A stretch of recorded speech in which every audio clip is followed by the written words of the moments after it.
Mhm.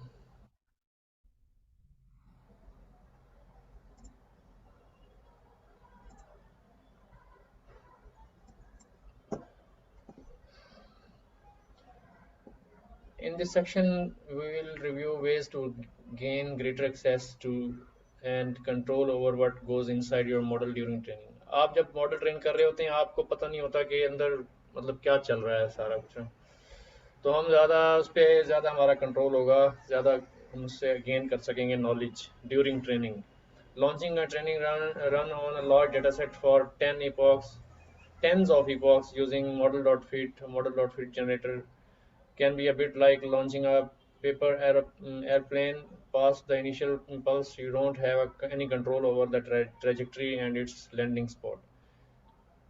If you want to avoid bad outcomes and thus wasted paper airplanes, it's smarter to use not a paper plane but a drone that can sense its environment, send data back to its operator, and automatically make steering decisions based on its current state. The techniques we present here will transform the call to model.fit from a paper airplane into a smart autonomous drone that can introspect and dynamically take actions. मतलब हम इसमें अपने model को control कर सकेंगे बजाय इसके कि बस वो चलता जाए वो 100 इपॉक पे चलता ही जा रहा है, ठीक है, तो हमारा उस पर कोई कंट्रोल नहीं है. Using callbacks to act on a model during training. When you are training model, there are many things you can't predict from start. In particular, you can't tell how many epochs will be needed to get to an optimal value validation loss. जब आप validation का loss देख रहे होते हैं यानी कि curve देखते हैं तो आपको एक पॉइंट आता है जिस पे आपकी वैलिडेशन लॉस जो है ना वो इंक्रीज होना शुरू हो जाता है और वैलिडेशन एक्यूरेसी डिक्रीज होना शुरू हो जाती है, तो वो पॉइंट जो है आपको पता नहीं है वो पॉइंट कब आएगा, ठीक. तो वो पॉइंट आप जब जब आपको पता चलता है जब आप मतलब या तो देख रहे हो बैठ के अपने इपॉक्स को देख रहे होते हैं, ऑब्जर्व कर रहे होते हैं, ठीक है, रोबोट की तरह आपने आंखें लगाई हुई हैं ऊपर, लेकिन जो है कभी ज़्यादा हो रहा है कभी कम हो रहा है, कभी वैलिडेशन एक्यूरेसी बढ़ रही है कभी कम हो रही है, कभी बढ़ रही है कभी कम हो रही है, कोई कोई डिफाइंड रूल नहीं है जिसके मुताबिक आप जो है उसको मॉनिटर कर सकें ऑटोमेटिकली और उस पर कोई एक्शन ले सकें. अगर कोई एक सेट ऑफ रूल आपका बना दें उसमें उस पर एक्शन खुद ब खुद आपका मॉडल ले एक्शन आपकी ट्रेनिंग के प्रोसेस के दौरान. तो a much better way is to handle this is to stop training when you measure that the validation loss is no longer improving. अब आप क्या करेंगे, मैनुअली क्या करेंगे, वैलिडेशन जब इम्प्रूव नहीं कर रही तो आप क्या करेंगे, उसको जाके बटन प्रेस करेंगे, उसको स्टॉप कर देंगे रन टाइम को, ठीक है. लेकिन ये अचीव हो सकता है कॉल बैक से, ठीक है, कॉल बैक से ये ऑटोमेटिकली अचीव हो सकता है इस तरह का purpose. A callback is an object, a class instance implementing specific methods that is passed to the model in the call to fit. Fit method के अंदर आप एक पैरामीटर यूज करते हैं जिसे callbacks कहते हैं, callback कहते हैं. That is called a model. That is called by the model at various points during the training. तो आपके जब भी कोई ट्रेनिंग हो रही होगी, इपॉक चल रहा होगा, हर इपॉक के एंड पे या हर बैच के एंड पे या हर मतलब यानी कि उसके इपॉक के स्टार्ट में या मतलब कुछ चेक्स होते हैं, उस पर चेक लगा देते हैं कि ये पर्टिकुलर टाइम पे जो है वो मॉडल को चेक करेगा उसमें क्या क्या जो है ना आपके पास पैरामीटर्स अचीव हुए हैं, एक्यूरेसी क्या है, लॉस क्या है, and etcetera. It has access to all available data about the state of model and its performance and it can take action. Interrupt training मतलब ट्रेनिंग इंटरप्ट कर सकता है, ये मॉडल को सेव कर सकता है, मॉडल के वेट्स को जो है ना लोड कर सकता है, ठीक है, डिफरेंट वेट्स को लोड कर सकता है. आप वो weights during the training weights को चेंज कर सकते हैं, ठीक, यानी कि खुद डेलिबरेटली आप डिफरेंट वेट्स लगा सकते हैं खुद ब खुद, और otherwise alert the state of the model और आपको मॉडल की स्टेट भी बताता है. Here are some example of ways you can use the callbacks. Callback के लिए आपके पास ये जो हैं डिफरेंट किस्म के एक्शंस हैं जो आप कर सकते हैं। मॉडल चेक पॉइंटिंग है, ये कि आपके मॉडल की स्टेट को सेव करता है, आपके मॉडल के वेट्स को जो है डिफरेंट पॉइंट्स के ऊपर वो सेव करके रख लेता है, ठीक है, आपके डिस्क में सेव कर लेता है, ठीक है। अर्ली स्टॉपिंग है, interrupting training when the validation loss is no longer improving. जब आपका वैलिडेशन लॉस बेहतर नहीं हो रहा या वैलिडेशन एक्यूरेसी जो है वो नहीं बढ़ रही है, तो अर्ली स्टॉपिंग का ये है कि मॉडल की ट्रेनिंग को स्टॉप कर देगा वहाँ पे, ठीक है, ऑप्टिमल पॉइंट के ऊपर आके स्टॉप कर देगा, उससे फर्दर फिर डिक्लाइन नहीं होगा। Dynamically adjusting the value of certain parameters during training. आप ट्रेनिंग के दौरान बहुत सारे पैरामीटर्स को कंट्रोल कर सकते हैं, एडजस्ट कर सकते हैं, जैसे कि लर्निंग रेट है, ठीक है, और भी बहुत सारी चीज़ें हैं, जैसा कि आपके नंबर ऑफ हिडन यूनिट्स हैं वो भी चेंज कर सकते हैं, एंड सो ऑन, ठीक है। Logging training and validation metrics during the training are visualizing the representations learned by the model as they are updated। तो रियल टाइम में जो है आप ये चीज़ें ट्रेनिंग वैलिडेशन मैट्रिक्स जो हैं, मैट्रिक्स आपके आपके जो है एक्यूरेसी है या मीन एब्सोल्यूट एरर है या जो भी मैट्रिक यूज़ कर रहे हैं, तो वो आपके डायरेक्टली जो है ट्रेनिंग के दौरान जो है वो आपके मॉनिटर हो रहे होते हैं और आपके विजुलाइज भी कर सकते हैं, ठीक है, टेंसर बोर्ड के जरिए विजुलाइज भी कर सकते हैं। The Keras progress bar that you are not familiar with is a callback. The Keras progress bar that you are familiar with is a callback. तो Keras dot callbacks module जो है आपके पास मौजूद है, इसके अंदर जो है ये सारी चीज़ें दी हुई हैं। Keras dot callbacks model check point, early stopping, learning rate scheduler है, reduced learning rate on plateau है, ठीक है। ये सारे जो पैरामीटर्स हैं ये आपके CSV लॉगर, ये आपके आप यूज़ कर सकते हैं अपने कॉल बैक्स के तौर पे, ठीक है। अब आपके पास जो है let's review few of them to give you an idea how to use them. अब आपके एक एक करके, जैसे कि मॉडल चेक पॉइंट है, अर्ली स्टॉपिंग है, reduce learning rate on plateau, इसको चेक करेंगे कि ये क्या करते हैं। The model check point and early stopping call back, अब ये दो को यहाँ चेक डिस्कस कर रहा है, चेक पॉइंट को और अर्ली स्टॉपिंग, ये क्या करते हैं। You can use early stopping call back to improve interrupt training once target metric being monitor has stopped improving for a fixed number of epochs. तो आपका अगर मिसाल के तौर पे आपका एक्यूरेसी नहीं बढ़ रही है एक सर्टेन पॉइंट पे जाके वो, और उसकी है कि पीक पहुंच गई है और पीक से फिर उसके बाद वो नीचे जाना शुरू हो गई है, that means model over fit होना शुरू हो गया। दैट मीन्स आपने मॉडल को ओवर फिट होने से पहले पहले आप ऑप्टिमम लेवल के ऊपर आपके जो है ना मॉडल की एक्यूरेसी उसको आप वहीं पे गेन कर लेते हैं और वहाँ पे आप उसको स्टॉप कर देते हैं। तो अर्ली स्टॉपिंग का ये मकसद है। For instance this callback allow you to interrupt training as soon as you start overfitting, thus avoiding having to retrain your model for a smaller number of epochs. This callback is typically used in combination with the model checkpoint।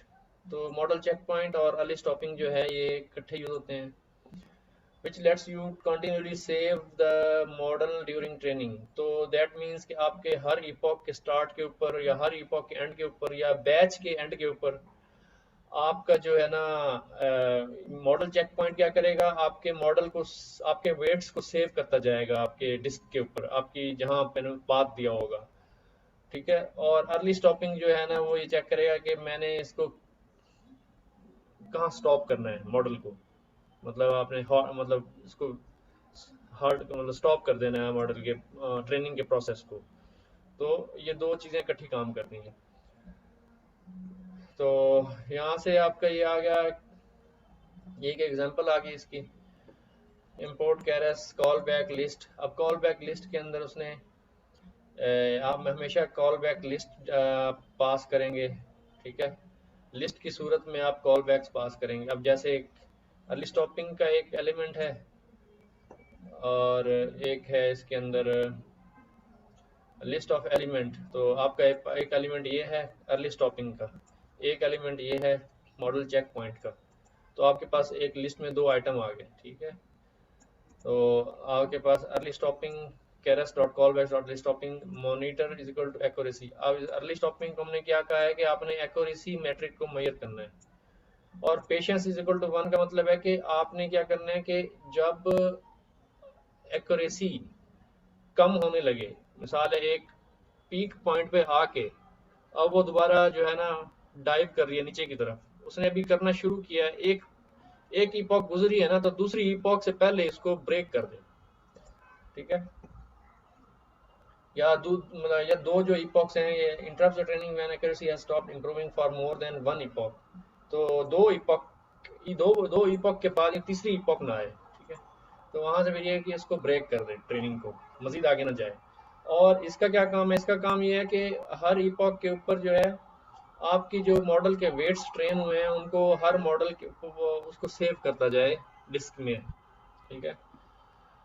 और model dot compile आपके फिर ये वही चीज़ है, ठीक है। और उसके बाद जब आप फिट करेंगे तो फिट करने में आपने कॉल बैक्स का पैरामीटर, फिर आपने कॉल बैक लिस्ट आपने ये कॉल कर दी यहाँ पे, ठीक है। और इसके अंदर आपके पास दो, आपके पास अर्ली स्टॉपिंग और मॉडल चेक पॉइंट है, तो यहाँ पे आप वो लगा देंगे। और इसके अंदर से वैलिडेशन डेटा आप लाजमी पास करेंगे, क्योंकि वैलिडेशन डेटा नहीं होगा तो वो फिर वैल्यू एक्यूरेसी और ये चीज़ें वैलिडेशन लॉस ये कैसे होगा मेजर। तो यहाँ पे आपने ये मॉडल डॉट फिट के अंदर ये चीज़ें डाल दी, ठीक है। तो ये है एक इसका तरीका कॉल बैक्स का। उसके बाद आ गया जी the reduced learning rate on plateau callback, ठीक है। तो ये जो है ये क्या है, you can use this callback to reduce the learning rate when the validation loss has stop improving. जब आपका वैलिडेशन लॉस जो है फर्दर इम्प्रूव नहीं हो रहा, ठीक है, तो दैट मीन्स जो है अब फर्दर इम्प्रूव करने की ज़रूरत नहीं है, हमें इसको जो है क्या करना चाहिए कि लर्निंग रेट को रिड्यूस कर दें, ठीक है। वो ऑटोमेटिकली लर्निंग रेट की वैल्यू अब चेंज करेंगे, चेंज आपका ये जो है ना चेंज करके देखेगा, यानी इम्प्रूव करने के लिए ऑटोमेटिकली चेंज करेगा ड्यूरिंग द ट्रेनिंग प्रोसेस, ठीक है। अब एक तरीका तो ये है ना कि आप उसको एक दफ़ा मॉडल को रन करो और देन जनाब देखो अच्छा इम्प्रूव नहीं हो रहा, चलो जी लर्निंग रेट को जो है ना आप 0.2 कर दो, फिर जी दोबारा रन करो, फिर अगली दफ़ा अच्छा ना अभी भी रिजल्ट अच्छा नहीं आ रहा, आप लर्निंग रेट को जी 0.3 कर दो। लेकिन इसमें जो है ये जो कॉल बैक है इसका मकसद ये है कि ये ड्यूरिंग द ट्रेनिंग ही ये ऑटोमेटिकली ही लर्निंग रेट को एडजस्ट करता है। Reducing or increasing the learning rate is in case of a loss plateau is an effective strategy to get off the local minima during training। आपका जब local minima आता है तो उसमें जो है आपका ग्रेडियंट जो है ना वो स्टक हो जाता है, ठीक है। और उसका आपके ये कि और फर्दर जो है ना लॉस रिड्यूस नहीं होता, ठीक है। आपका लॉस फंक्शन जो है ना वो रिड्यूस नहीं होता। तो इसके लिए इससे डील करने के लिए ये बहुत ज़बरदस्त चीज़ है, ठीक है। इसको कहते हैं reduced learning rate on plateau callback। तो this the following example uses the this callback. अच्छा यहाँ पे आ गया वही दूसरे कॉलबैक लिस्ट, वही आपने किया रिड्यूस ऑन प्लेटू करके। मॉनिटर किसको करना है, वैलिडेशन लॉस को, ठीक है। और भी हो सकते हैं, सिर्फ मतलब हाँ मतलब वैलिडेशन लॉस को ही आप मॉनिटर करेंगे। अच्छा जी ये क्या करता है कि divides factor is equal to 0.1 divides the learning rate by 10 when triggered. तो इसको आप यानी कि लर्निंग रेट को 10 से डिवाइड करता है। और patience 10, the call back is triggered after the validation loss has stopped improving for 10 epochs. अगर आप यहाँ पे 10 दे रहे हैं तो अगर आपका वैलिडेशन लॉस इंप्रूव नहीं हो रहा 10 इपॉक्स तक वेट करेगा। हो सकता है भाई 10 इपॉक के बाद उसको ख्याल आ जाए कि मैंने इंप्रूव होना है। इसको आप चेंज कर सकते हैं 1 2 3 4 5 जो भी रखना चाहें आपका, यानी कि ये जो है उस वक्त तक ये क्या नहीं करेगा, उस वक्त तक ये आपका जो है ट्रिगर नहीं करेगा इसको, ठीक है। फैक्ट इसको जब इसको इसको तब ट्रिगर करेगा ये 10 इपॉक तक देखेगा कि भाई ये जो लर्निंग रेट है, ठीक है, लर्निंग रेट की जो करंट वैल्यू है उसको 10 इपॉक तक टेस्ट करता रहेगा। लेकिन जैसे ही ये मेरे ख्याल में जो फैक्टर ये जब गुजर जाएगा तो उसके बाद फिर इस फैक्टर को उससे डिवाइड करेगा, ठीक है, आपके लर्निंग रेट से फिर मिसाल के तौर पे मैंने एक ट्रेनिंग के शुरू में लर्निंग रेट को रखा हुआ है, सब मिसाल है 100, ठीक है। तो अब 10 ईपॉक तक वो चलता रहा, उसने देखा कि ना लॉस जो है ना वो इम्प्रूव नहीं हो रहा, लॉस रिड्यूस नहीं हो रहा, ठीक है। 10 ईपॉक जब गुजर गए तो फिर वो क्या करेगा कि 10 से डिवाइड कर देगा 100 को। तो अब अगला वैल्यू क्या आ गई, 10। अब लर्निंग रेट की अगली वैल्यू 10 आ गई। उसके बाद फिर दोबारा से ये चेक करेगा, हो सकता है वहां से लॉस इंप्रूव होना शुरू हो गया है, ठीक है, लॉस रिड्यूस होना शुरू हो गया। लेकिन हो सकता है कि मतलब 6 ईपॉक या 7 ईपॉक के बाद वो दोबारा से नहीं हो रहा इम्प्रूव। देन फिर ये 10 ईपॉक्स के लिए दोबारा देखेगा कि लॉस फर्दर रिड्यूस हो रहा है या नहीं हो रहा। नहीं हो रहा तो देन फैक्टर को जो है क्या करेगा, फिर दोबारा डिवाइड करेगा 10 को 10 से। तो अब वैल्यू, नई वैल्यू लर्निंग रेट की आ गई 1, ठीक है। तो इस तरह से ये काम करेगा। तो ये चीज़ हो गई, ठीक है। तो writing your own call back. अब आपके पास ये तो थी ना ऑलरेडी अवेलेबल कॉल बैक्स, जो आपने बनी बनाई कॉल बैक्स हैं, early stopping, model check point, ठीक। तो ये थी बनी बनाई या आपका reduced learning rate on plateau. अब आप अपने कॉल बैक्स भी लिख सकते हैं खुद से, कस्टमाइज्ड, ठीक है। If you need to take a specific action during the training that isn't covered by one of the built in callbacks. Normally जो है आपके ज़्यादातर जो चीज़ें हैं वो आपको सारी अवेलेबल होंगी कॉल बैक्स के थ्रू, ठीक है। तो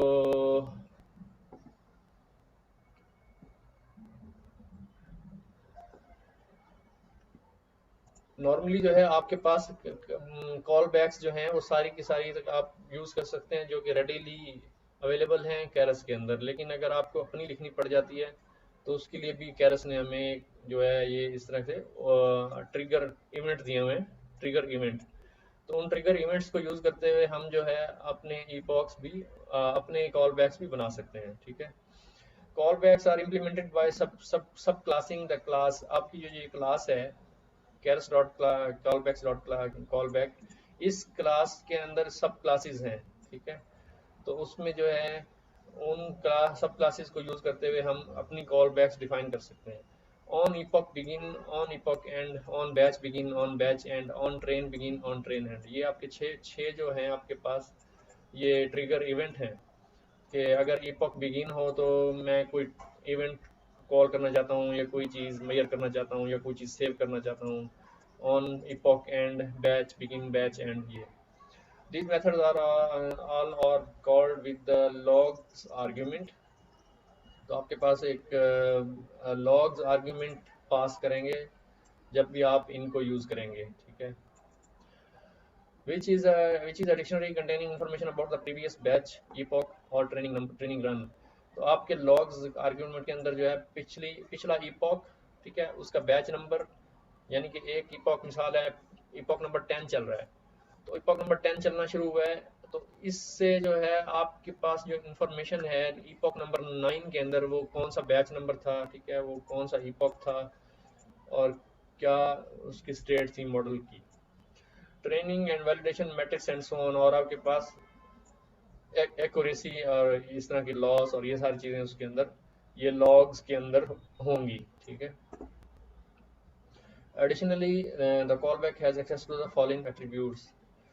आपके पास जो है जो आप कॉल बैक डिफाइन करेंगे, ठीक है, ये जो कॉल बैक है आपका, ये जो ये वाला कॉल बैक है, इसको और कौन कौन सी चीज़ों पे एक्सेस है आपके मॉडल के आपके मॉडल के यानी कि पूरा उस मॉडल के आर्किटेक्चर में एक्सेस है, ठीक है। ये इसको यूज़ करते हुए आप अपने मॉडल के अंदर की चीज़ें देख सकते हैं, ठीक है। The model instance from which the call back is being called.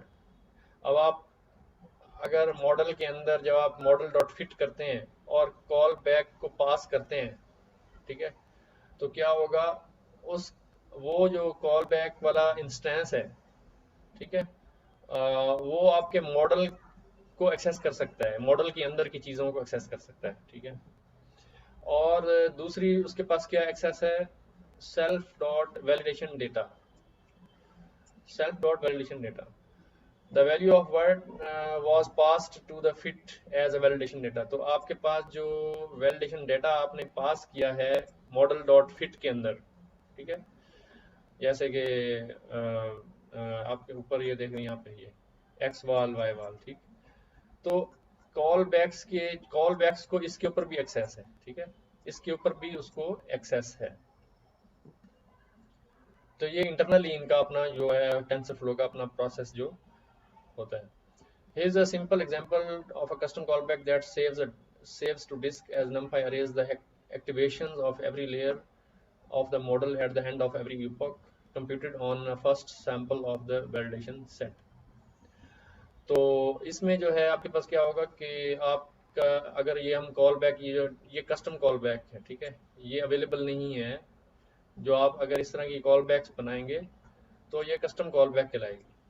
तो हम अभी उसकी एक एग्जांपल देखते हैं, इधर मैंने खोली हुई है ये, ठीक है, ये कस्टम कॉल बैक्स डिफाइन करता है और सारा कुछ दिखाता है इधर। तो यहाँ पे आपके पास वो क्या करेगा, ये क्या करेगा क्या कि आपका कॉल बैक, ये वाले कॉल बैक जो कस्टम कॉल बैक, ये क्या करेगी, ये आपकी स्टेट जो है ना आपके मॉडल की, हर इपॉक के ऊपर आपके जो लर्नड वेट्स हैं, ठीक है, और इस तरह जो स्टेट है उसकी वो सारी सेव करेगा, ठीक है, वेट्स को सेव करेगा, एक्टिवेशंस को आपके डिस्क के ऊपर, आपके ड्राइव में। तो ये है आपकी क्लास, आपने क्लास इनिशिएट की एक्टिवेशन लॉगर, ठीक है, या खुद से आपने लिखा नाम, कोई भी नाम लिख सकते हैं, एक्टिवेशन लॉगर। और इसमें आपने इसको सब क्लासिंग की, इनहेरिट किया इसने इस क्लास को, कैरस डॉट कॉल बैक को, यहाँ से इसने इनहेरिट किया इसको। अब इसमें define set model self model, यहाँ से आपने मॉडल पास कराना है, जो भी मॉडल होगा, ठीक है, जब आप इसको कॉल करेंगे तो ये मॉडल यहाँ से पास होगा, ठीक। जब भी आप मॉडल डॉट फिट करेंगे, तो जब भी आप मॉडल डॉट फिट करेंगे और इसको, ठीक है, ये आपने यहाँ पे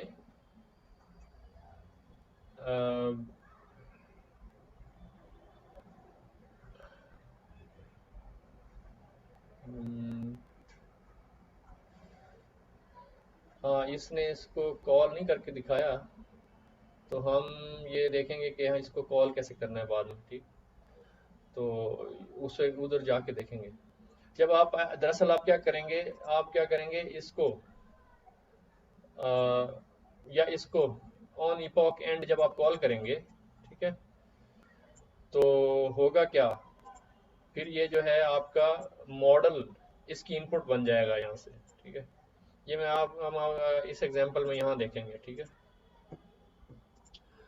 तो यहाँ क्या होगा कि अब आपने देखें ये चीज़ें हमने लर्न करनी है बेसिकली, अगर आपने कस्टमाइज्ड कॉल बैक्स बनानी है और इस तरह की चीज़ें, तो ये चीज़ें हमें लर्न करनी पड़ेंगी। बाकी जो है वो तो रेडीली अवेलेबल चीज़ें वो तो हैं ही हैं, लेकिन अगर आप कस्टमाइज्ड कॉल बैक्स यूज़ करना चाहते हैं तो ये आपको जो है ये ऑब्जेक्ट ओरिएंटेड प्रोग्रामिंग का कुछ ना कुछ आइडिया हो, ठीक है, तो तभी आप कर सकते हैं, ठीक है, या मैं कर सकता हूँ। तो इसलिए ऑब्जेक्ट ओरिएंटेड का थोड़ा बहुत नो हाउ होना ज़रूरी है इसके लिए, अगर आप फर्दर जाना चाहते हैं। और अगर आप देखेंगे ना, चाहे जो नई बुक आई है, सेकंड एडिशन जो इसका आया है, उसके अंदर तो भरी पड़ी है ये ना, ऊप से ही वो भरी हुई है सारी, ऊप ही यूज़ किया हुआ उसने उसमें। तो ये हो गया आपका self dot model is equal to model, ठीक है, और layers output is equal to, अब इसमें जो है वो लेयर्स आउटपुट को एक्सट्रैक्ट कर रहा है, ठीक है। तो अब क्या है, layer dot output for layer in model dot layers, ठीक है। अब आपके जो मॉडल आपका आया यहाँ से, ये मॉडल आया ना यहाँ, तो मॉडल की लेयर्स को आइट्रेट कर रहे हैं, ठीक है, यहाँ मॉडल की लेयर को आइट्रेट कर रहे हैं, layer dot output for layer in model dot layers, ठीक है, ये आपकी लेयर्स को आइट्रेट करके और उसकी आउटपुट को निकाल रहा है वहाँ से, सही है। और self dot activation underscore model, ठीक है, तो आपके पास जो मॉडल की एक्टिवेशंस हैं, वो क्या होंगी, वो जो है, अब आपने ये तो लेयर आउटपुट तो यहाँ से ले ली, ठीक। उसके बाद ये जो लेयर आउटपुट है वो आपकी Cyrus dot models dot model, उसकी जो है मॉडल की इनपुट, ठीक है, और लेयर्स आउटपुट। यानी हमें क्या करना है कि जो मॉडल का जो इंस्टेंस है, जो यहाँ कैपिटल मॉडल, ठीक है, यहाँ है ये कैपिटल मॉडल, आपने हमने पढ़ा था चैप्टर 6 में पढ़ा था मेरे ख्याल में, कि ये जो मॉडल है, मॉडल जो होता है कैपिटल एम वाला मॉडल, ये आपके हर लेयर के ऊपर आपको आउटपुट देता है। याद है आप किसी को?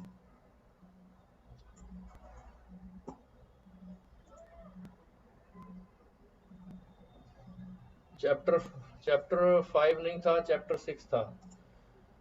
तो आपको ये जो कैपिटल मॉडल है, एम से, कैपिटल एम से जो मॉडल होता है ना, ये आपको हर लेयर के ऊपर आपको आउटपुट्स दे सकता है, ठीक। तो आपका जो होगा, उसमें आप पास क्या कराएंगे, मॉडल डॉट इनपुट और लेयर्स आउटपुट, मतलब जो भी आप लेयर यहाँ से ले रहे हैं उसकी हमें आउटपुट चाहिए, ठीक। तो ये आपके पास आ गया, और थोड़ा सा बस यही है, इसको थोड़ा सा देखना पड़ेगा हमें अच्छे तरीके से, तो तब हम इसको ग्रेस्प कर पाएंगे। उसके बाद मैं अभी आपको उधर लेके चलता हूँ, वहाँ पे ना, वहाँ पे काफ़ी समझ आएगी इसकी। और आगे आगे डिफाइन, अभी आपके पास ये इवेंट आपने एक लिया यहाँ से, जो ये 6 इवेंट थे, ठीक है, ऑन इपॉक एंड, ठीक है, ऑन इपॉक एंड, ये वहाँ आपने जो आपने इवेंट लेना है वो यहाँ से लेना है ये, ठीक है। 6 किस्म के इवेंट हैं। अब क्या है कि हर इपॉक के एंड के ऊपर क्या करें कि सेल्फ इपॉक लॉग्स नन, फिलहाल इसमें लॉग्स में नन रखते हैं, तो इपॉक, ये इपॉक नंबर होगा, ठीक है। If self dot validation data is none raise run time error, मतलब अगर डाटा नहीं है वैलिडेशन डाटा के अंदर तो फिर तो आपका एरर आ गया सिंपली, ठीक है। अदरवाइज क्या है, validation sample is equal to sample dot validation 0 और 0 to 1, तो आपके पहला जो उसका सैंपल है ना, आपके वैलिडेशन डाटा का जो पहला सैंपल है, ठीक है, उसमें से आप एक्टिवेशंस निकाल रहे हैं, ठीक है। Activations is equal to self dot activations dot predict validation sample. अब ये सेल्फ डॉट एक्टिवेशन मॉडल ये कौन सा है,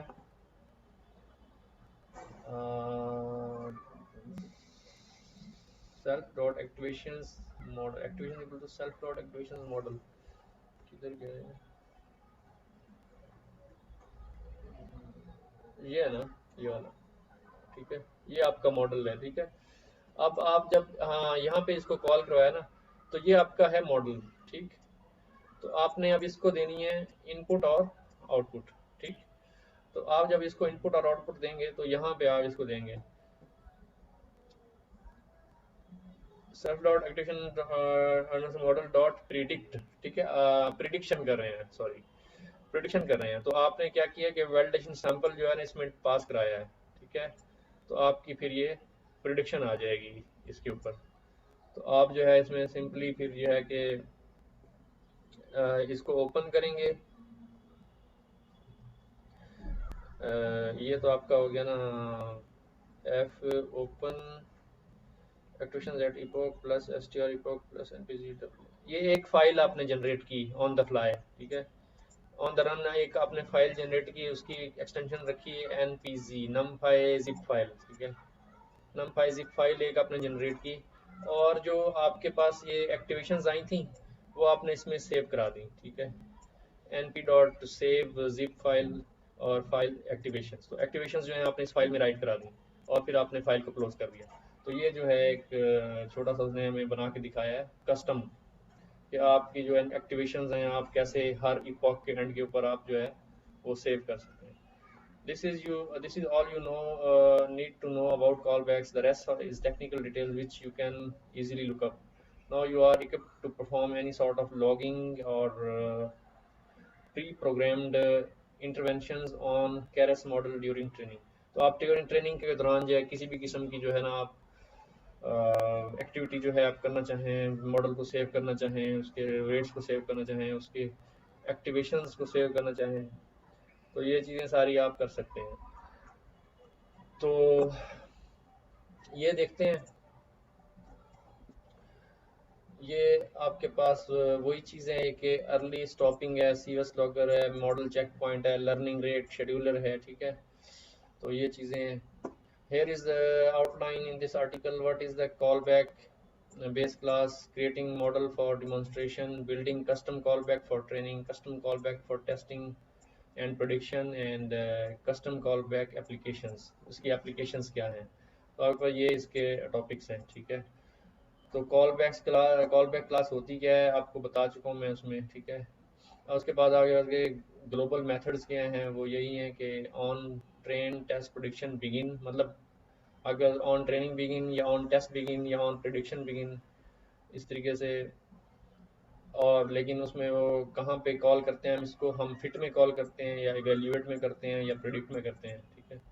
ये हम क्या करते हैं, called at the beginning of fit, ठीक है, इवेल्यूएट और प्रेडिक्ट, इस तरीके से ये चीज़ें हैं, ग्लोबल मेथड्स हैं। फिर आपके पास बैच लेवल है जो कि सिर्फ बैच के ऊपर आएंगे, ठीक है।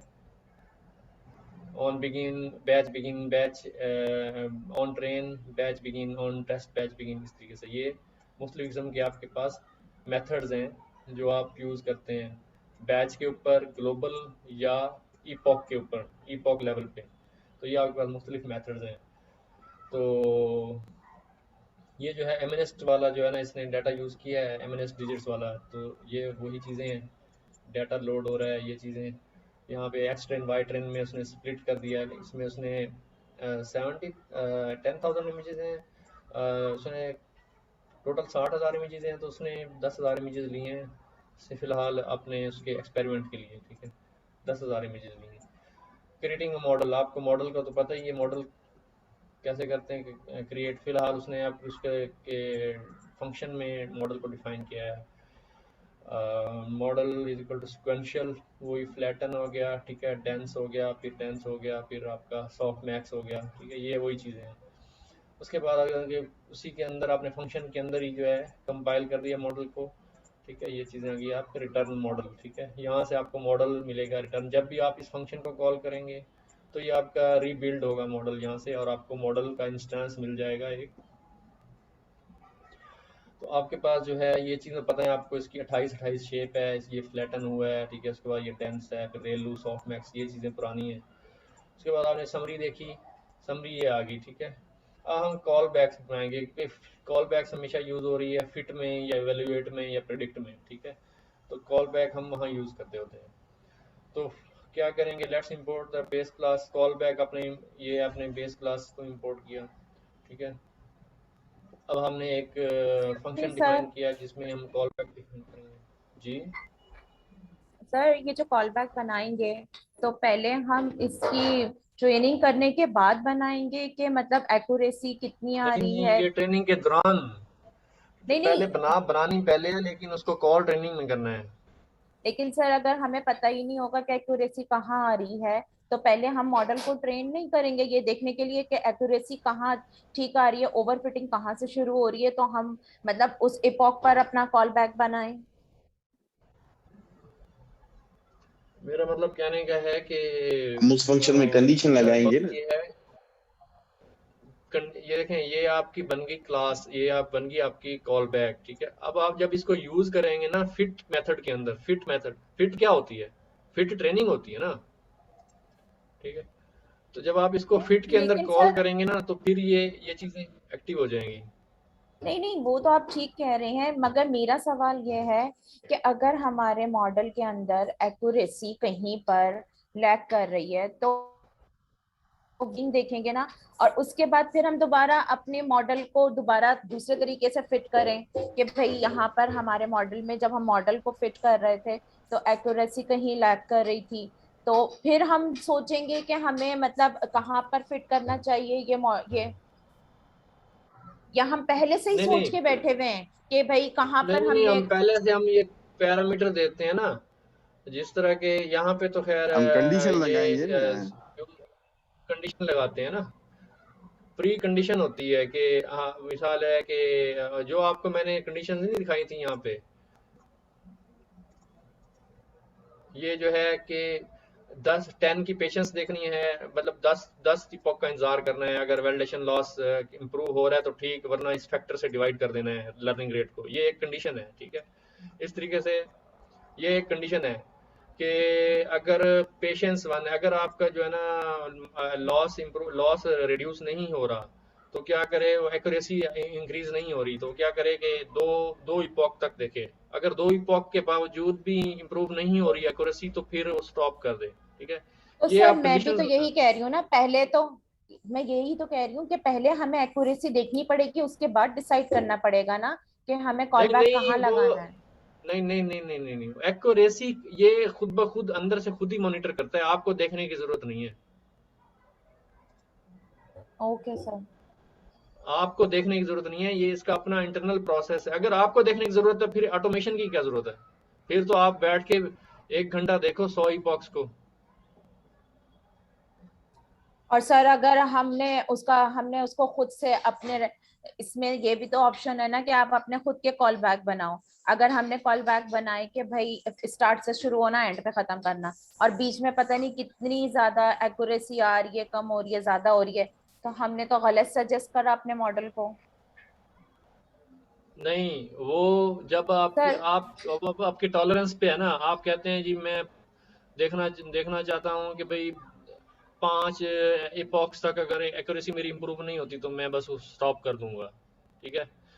या आप देखना चाह रहे हैं कि मेरी कौन सी इपॉक के ऊपर जो है ना वो सबसे ज्यादा एक्यूरेसी आ रही है, तो वो भी आप कर सकते हैं, ठीक है। आप कह वही तो देंगे कह रही हूँ सर, इस तरह अब की जैसे बहुत सारी। आपने कहा कि जिस एक्यूरेसी पर सबसे बेस्ट, हमारी जिस पॉइंट पर बेस्ट एक्यूरेसी आ रही है, तो हमने वो देखने के लिए तो हमें तो पहले मॉडल को रन करना पड़ेगा ना, कॉल बैक लगाए बगैर। तो मॉडल रन करता है और अंदर हिस्ट्री सेव करता जाता है, तो वो फिर आपको बता देगा कि कौन सी जगह पे अच्छी बेस्ट एक्यूरेसी आई थी। आपको जरूरत नहीं है उसको वो करने की, अच्छा, उसका नाम क्या है? वो ये कॉल बैक्स रेजिड्यूअल का है वो? काम है। सर ये मैं कॉल तब मैं बैक्स का काम है वो। सर ये सर कासर ने भी बताया था, ये जो अभी ये आप दिखा रहे हैं ना जो स्क्रीन पे है, ऑन बैच